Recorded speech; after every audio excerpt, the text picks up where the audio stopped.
Hi there, welcome to another Friday feature for it is the 24th of November 2023. And as previously mentioned, at the end of this month, I was going to finish off the presentations with regards to the Forensic Science Regulators Codes of Practice that came live here in the UK at the start of October. So I've previously done a video at the end of September, which looked at the codes of practice and what might apply to a modern vehicle if you're investigating that for crime purposes that could end up in the criminal justice system. And then the second one, which I did, was at the end of October. That looked at standard operating procedures, quality management systems, generic systems versus bespoke quality management systems. We looked at adaptive task sequencing and how we might want to swap around the different sub-activities that we might do as part of a vehicle system forensics examination. And today's presentation is going to finish off looking at sort of validation and data interpretation, because we can have good processes and good quality management systems to get data off a vehicle and processes that are followed. But if we don't take care of data analysis properly and interpretation of data, then you could have had the best quality management system in the world that's led up to getting you the data.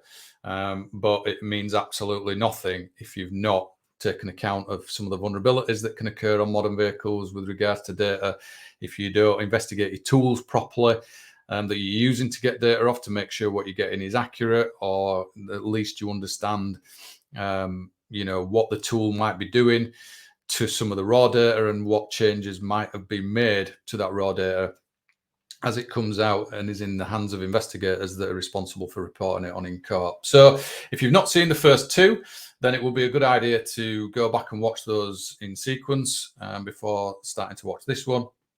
I'm sure those people watching this are good investigators and will be able to find that without me pointing the links out, but it is on our YouTube channel. And it is available in the Vehicle Network application for those people watching inside here. It is also now being included as this series into our Module 2 training as well. So you could be watching this as part of a training program that looks at examining the vehicle itself. And this kind of projects you forward a little bit to Module 4, because I'm going to include some elements in this presentation from our Module 4. So which is data analysis and the types of stuff that we're going to be talking about today, to be fair. So we've had to break these down into 3 episodes. This is the final one, I promise you. And then we will obviously see where things go in the future and how vehicle system forensics evolves into the criminal justice system.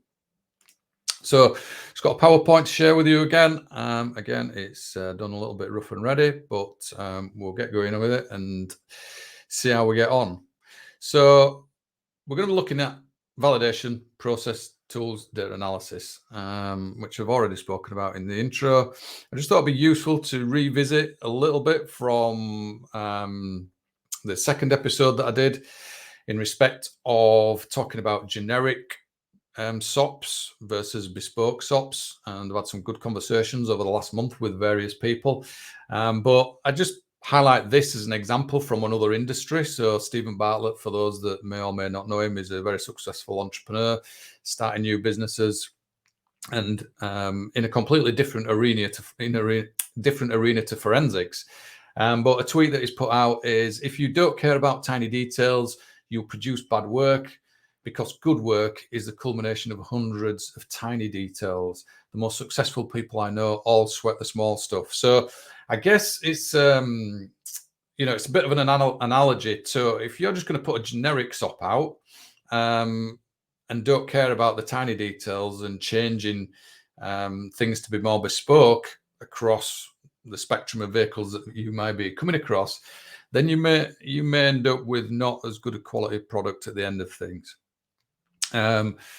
He quotes a tweet with a post from LinkedIn saying that while our competitors think consistency or big wins are the path to podium, I know without shadow of a doubt the correct route is to be found by making consistently small improvements, sweating the small stuff and fighting for tiny gains.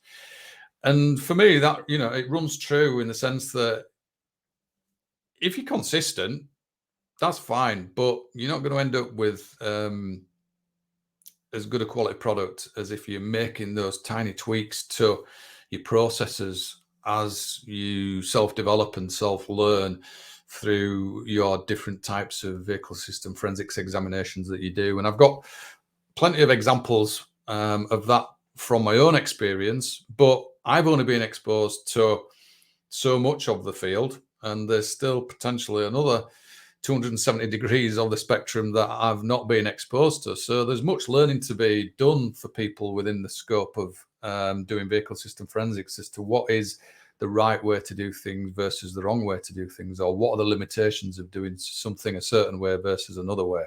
We're all learning through this, but I thought it was a really good sort of slide to highlight. So, whatever process you decide to adopt, whether it be generic, and some conversations I've had with people over the last month have been interesting in the sense that, well, I'm going to have a generic SOP, hear me out here, but as part of that generic SOP, I'm going to have a process in there that says this examination will be carried out in line with a strategy that's bespoke for each and every examination. I guess the problem there is, as long as you've got a strategy, that sort of identifies you've got, a good quality management system in place, but who tests the quality of the strategy then? And who's to say that the strategy is right? It's not a bad way to, reduce the workload down of looking at process and how you're going to do something, rather than having hundreds upon hundreds of different ways that you could do vehicle examinations.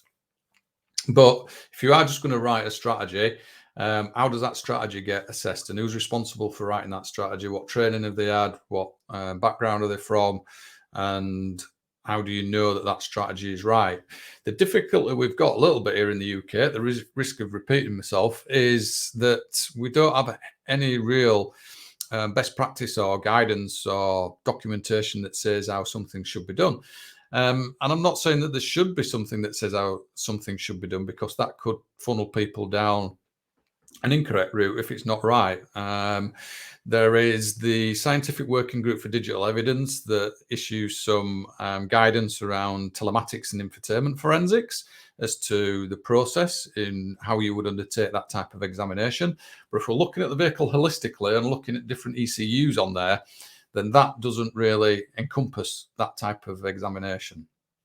So we've got to be mindful of this, because if we're going to look to validate our process, and when I talk about process now, I mean the examination of the vehicle when you're out there and you've got some form of plan and strategy to deal with it, and some tools to be able to help you get some data from the vehicle. What order you do things, how you do things, how you interact with the vehicle, what you record, what you don't record. I could write strategy on how to do that. Somebody with a similar experience and background to me could write, process and strategy for how to do that, but the two could look very different. We could both potentially be assessed and given accreditation because we say that we do this and we prove that we do that, and the other company says that they do that and they prove that they do that, but there's nothing really for us both to work from a framework perspective. It's a little bit like, the Wild West at the moment, and a bit fragmented as to what people are doing. And we need to try and harness and collaborate in some way, shape, or form to get some sort of at least common ground and some agreed principles around what it should look like with regards to it. We don't have all the answers individually. We don't have the answers collectively. We potentially do have the answers, but you're going to have to have some form of method as it stands at the moment, if you're working towards being accredited, a way of validating the processes that you apply to that vehicle examination and how you carry that out and what you do as those activities at the vehicle, whether you're including adaptive task sequencing or whether you're just having this is how I do every one. You've got to have some way of processing, of validating those processes and seeing how they look when you've decided on how you're going to write them or what you're going to include in them. So that's the first challenge in sort of validation, is the actual process of carrying out that examination. This is a saying that's used in the medical world, and doctors who are training hear hooves, think horses, not zebras. And that's basically talking about if you're stood with your back to a group of animals running towards you and you hear hooves, then think horses, not zebra. I.e., the likelihood is, well, depending on where you are in the world, of course, that the sounds that you're hearing are coming from horses, and that's really linking in the medical world to if patients are presenting with certain issues, then the likelihood is that their diagnosis is going to be for those issues that you've recognized before as a doctor, rather than thinking really left of field and somebody's presenting with some symptoms, and you're going to start treating them for something that's not really that, but maybe could be 1 in 1,000. I think the problem with that, and it kind of translates into investigation as a whole, because ultimately, doctors are investigating patients. When people present with symptoms, they've got to find a solution to treat them. And it's no dissimilar to an investigation in the criminal sense, in the sense that you're looking for solutions to problems. My only issue with that sort of saying and that mindset is that you can fall into a little bit of bias. And I think the medical profession, globally would potentially acknowledge that they could do things a little bit better. And it's been a bit more open-minded in your thinking. And I'm just going to move this forward to the next slide, because one of my connections on LinkedIn, who's very prevalent in the digital forensics world and carries out a lot of examinations. He's a tool developer himself, Alexis Prigioni. Those people that know him will resonate with what I'm going to talk about in these next couple of slides. But he kind of takes it the other way around, in the sense that in this center shot that I've taken off LinkedIn, that is put out only in the last couple of weeks, and I would employ to go and check some of his content out if you're not connected, because there's a sub episode to this episode, if you like, by just listening to his latest podcast. Distrust of your tools should be the default. Check out why by listening to the Digital Forensics Now podcast. Jumping it forward a slide, think zebras not horses is essentially what he's saying. Distrust of your tools should be the default. That's really impactful for me, because you've got to try and do an investigation inside the investigation itself. All right, because the tool said so versus because I tested it, folks. You've got to start, if you're not already, digging under the surface of what a tool is telling you and understand its limitations. I've done this many times throughout my career as an investigator, and I often get into a little bit of trouble, or I don't say trouble, but I ask awkward questions of people to get underneath the surface, and they don't like it. One example was, a computer system within a large organization, and it's where it was getting its timing from.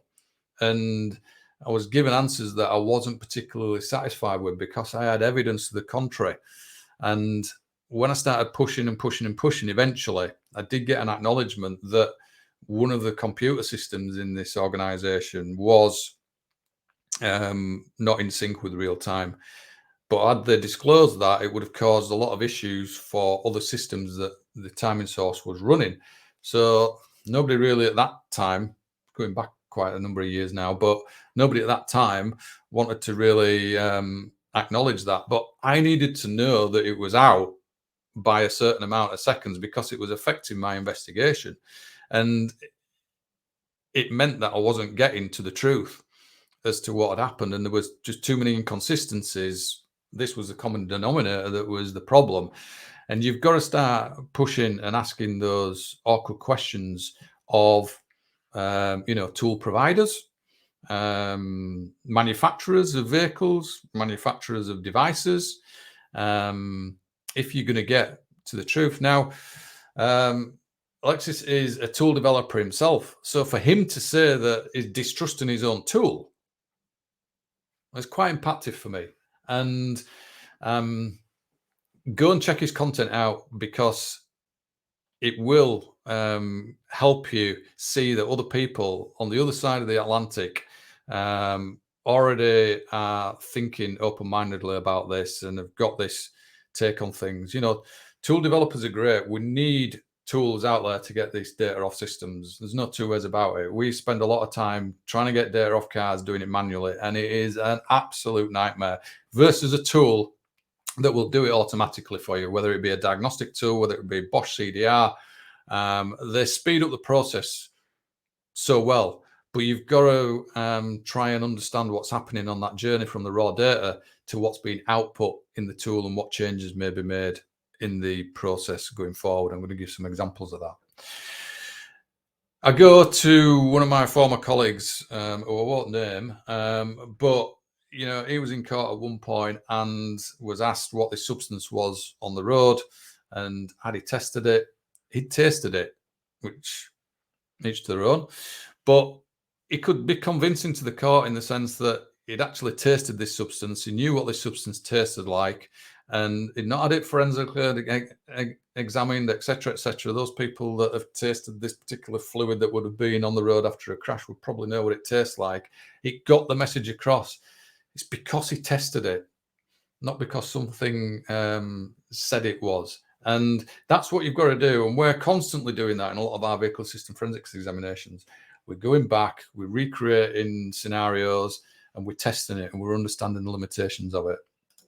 So try and get into a mindset of it's time consuming, it consumes your head, but maybe think a little bit outside the box. What if this isn't horses on this occasion? 80% of your cases may be horses, but 20% of them could be zebras. And you don't want somebody finding zebras at court, let me show you, if you've not found them to start off with.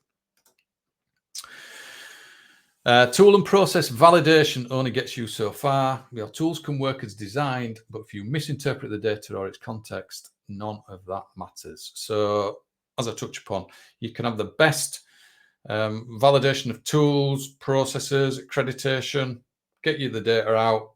There it is.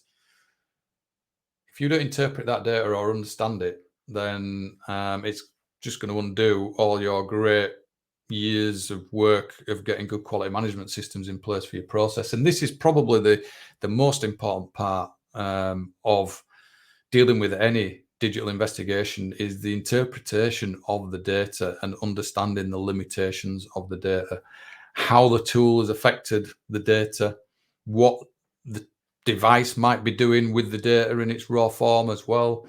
Not necessarily the tool's fault, as we'll go on to have a look. So you've got to investigate the data and tool as well as the investigation itself. And good investigators shouldn't have a problem with that. It's a warning for those people that don't want to dig under the surface of A, the investigation itself, but B, dig under the surface of the material in your investigation. I always go back to the core investigative doctrine, which is a document here in the UK around how investigations should take place. And there is a section within the core investigative doctrine that always sticks with me, and it is understand the source of your material. So don't take anything on face value. And that applies in all aspects of investigation, whether it be witness testimony. Yeah. If I give you the example of a witness testimony, yeah, don't just take the witness testimony on face value. Understand the source of the material. Who is the witness?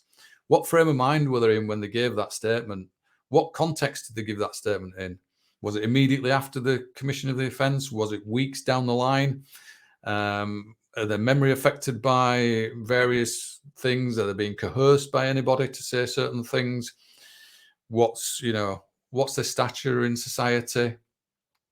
Dig under the surface. And that, whether it's a witness, whether it's CCTV, I've got this CCTV, understand the source of the material. Where's it come from? Is it an original copy? Where's the evidence to show that it was an original copy? Ask awkward questions of your colleagues. You may have worked with people for years and years and years, and you know them, that's fine. But you might start all of a sudden working with somebody you don't know, can be an uncomfortable conversation if they've got years and years of experience to say, can you just show me where you've got that from? Because if you don't, and you don't check these things, you will get undone at some point in a serious investigation. So investigation of the data and the tools that you're using, as well as the investigation itself, is a really important aspect for me.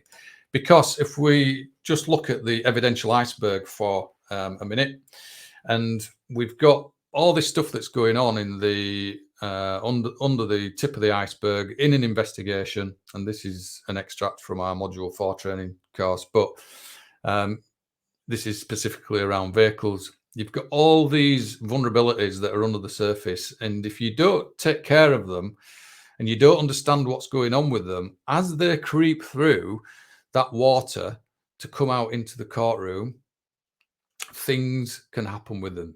Changes can be slightly made. When data is processed from the raw data on the circuit board through a tool and then is output into a nice PDF or graphical report, because all these tools will map things out, etc., and it comes out to being that evidential product, I can guarantee that there will have been some changes that have been made that you can see in that thin line of water between the bottom of the iceberg and the top of the iceberg. And I'll go on to demonstrate that in the next couple of slides. So you've got to be aware of that, because if we just take below the iceberg as all your process and validation of your tools and how you actually carry out this work, which is great and fine, if you don't understand those nuances, what's going on with data or what's going on with tools and how they're interpreting something, that goes into the courtroom and somebody starts digging through that thin line of water that you can see between the bottom of the iceberg and the top of the iceberg. That's where you start to see some of the changes, and everything starts to become a little bit more unclear as to exactly what's going on. So again, this is taken from our Module 4 training, and this is a download of an airbag control module. Okay, so without going into too much detail, the airbag control module is monitoring data that's been sent around the vehicle network, and in the event of a crash, then the airbag control module can obviously deploy the safety restraint systems on the vehicle, but it can also capture the data that it's been buffering in the last 5 seconds before the deployment of those safety restraint systems, and then captures it and outputs it. So this is a download from a tier 1 provider, Continental, and within their report there's obviously the data types, but they put a line in there: this information is stored in the airbag control unit, but the information is received from other electronic control units from the vehicle via the CAN bus. The accuracy of this information cannot be ensured by the Continental airbag control unit. So you've got vehicle speed there at the time this vehicle's had a front impact crash. What they're saying is, I can't ensure the accuracy of that data. And that upsets some investigators because they want certainty. And Continental are absolutely right, because it's not the airbag control module that is actually generating the data to do, for the speed. In this case, it's the ABS ECU.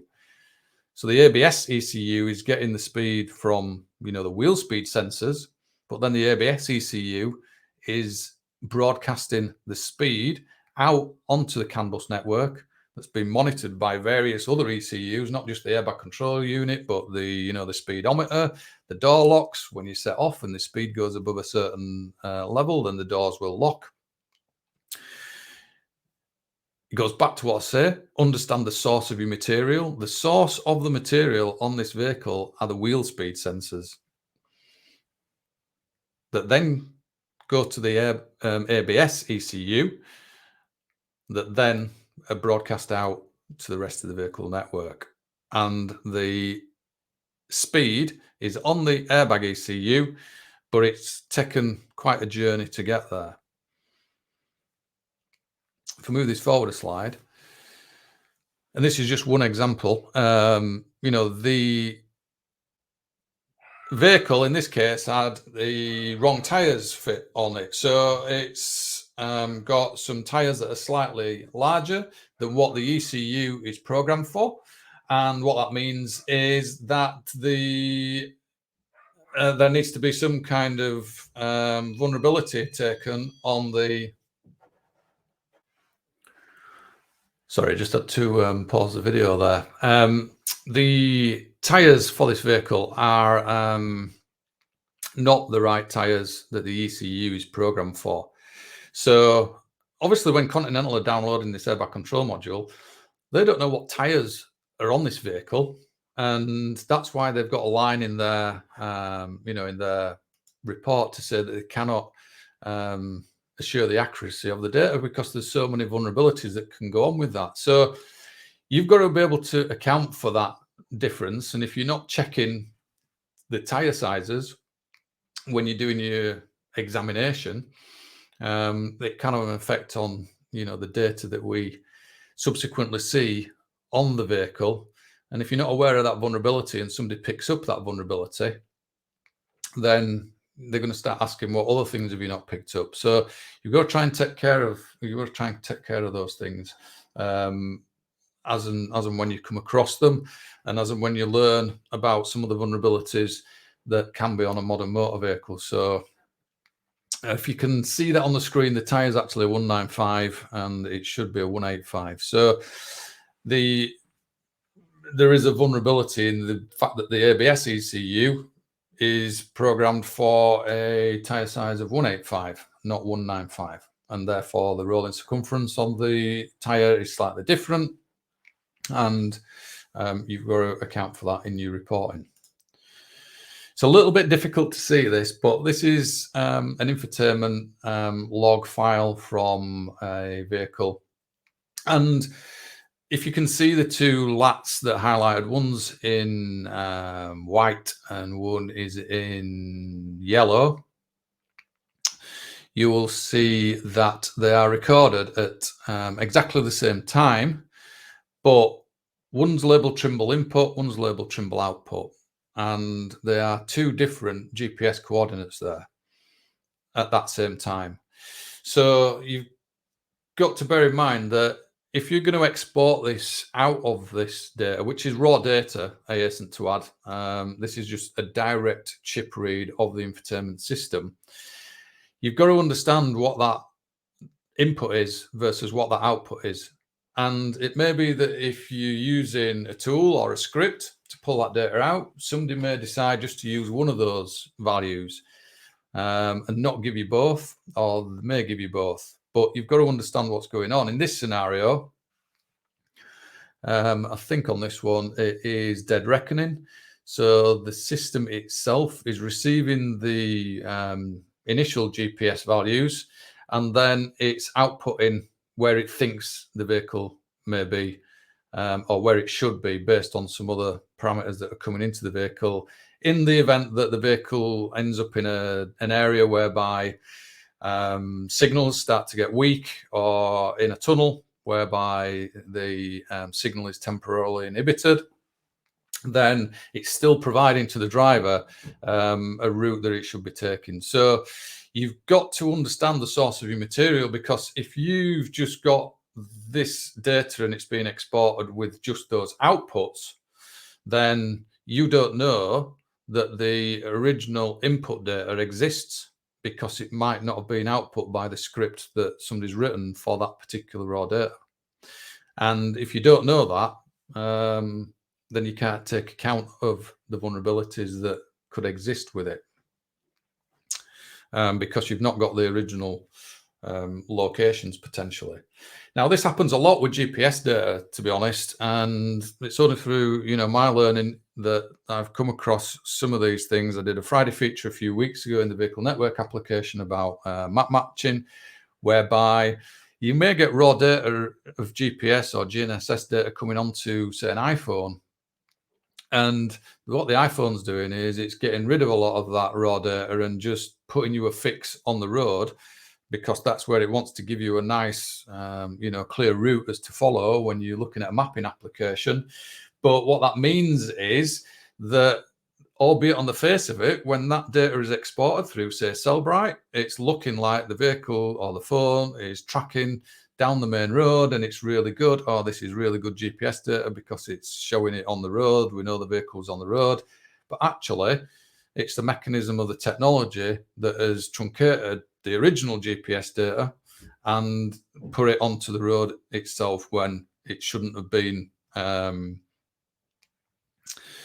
I don't say it shouldn't have been done. It's been done for user, for the user to give them a nice clear route, but you're not dealing with the raw data as to what the receiver was receiving at the time. And therefore, if you're looking at any speed calculations, then they're going to be potentially incorrect on that side of things. So you've got to understand the source of material. And when you multiply this by all the different systems that we've got in the,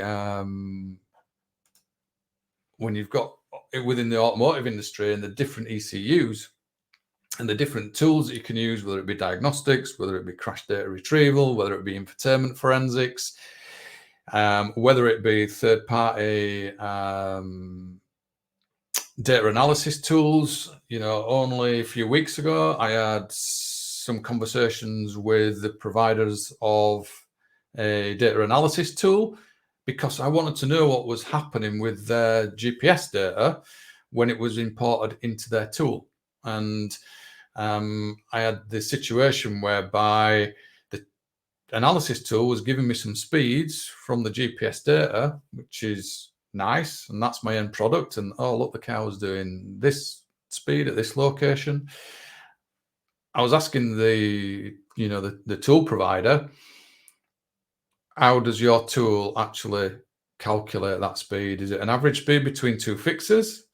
If so, which formula have they used? Because there's a couple of different formulas that you can use when you're doing that with regards to the GNSS data. And they were like, whoa, what are you asking this for?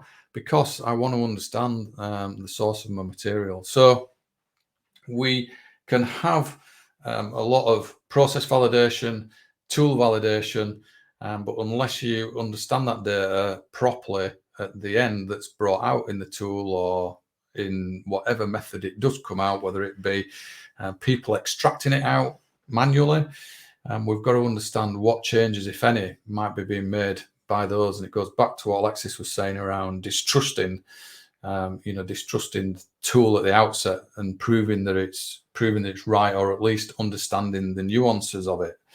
Now, there's a massive difficulty with vehicles because there are all sorts of vulnerabilities, whether it be on the CAN network side of things. How do you know a vehicle's not being tampered with? There's a lot of,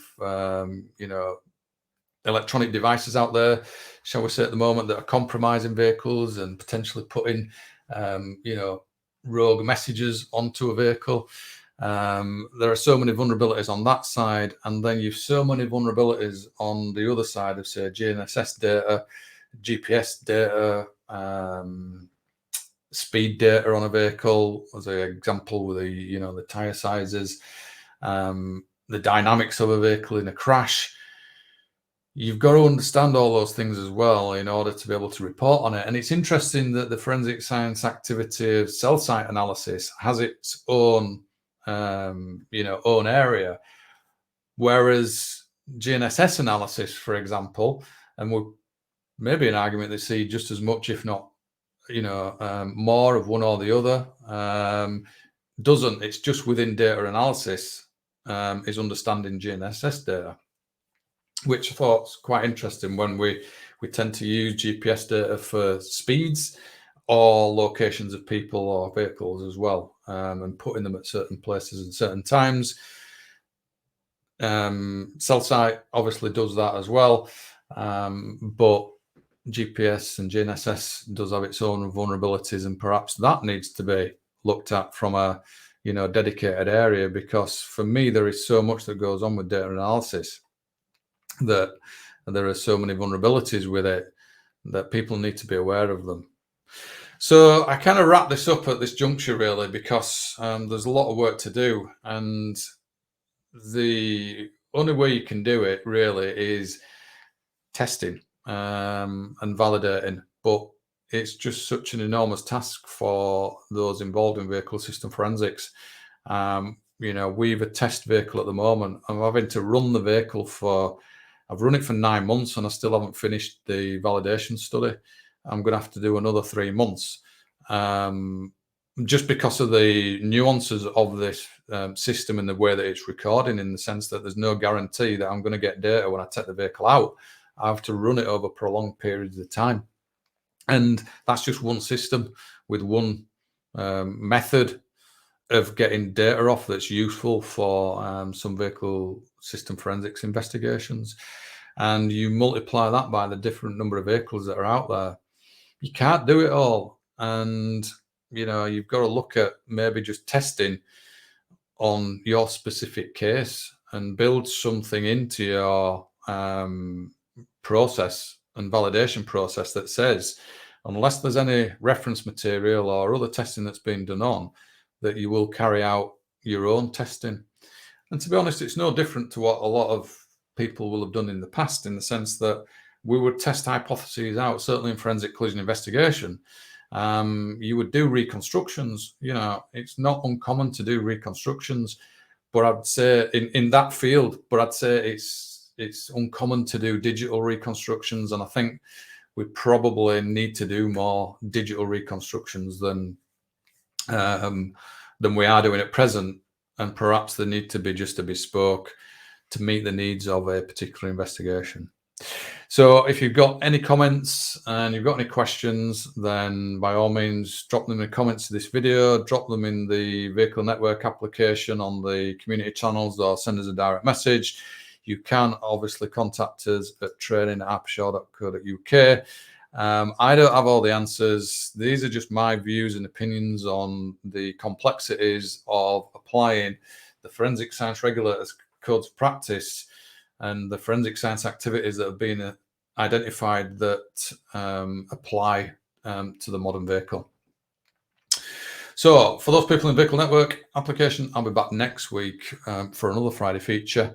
And for those people on YouTube, keep tuned. We will be putting some more content out in the near future.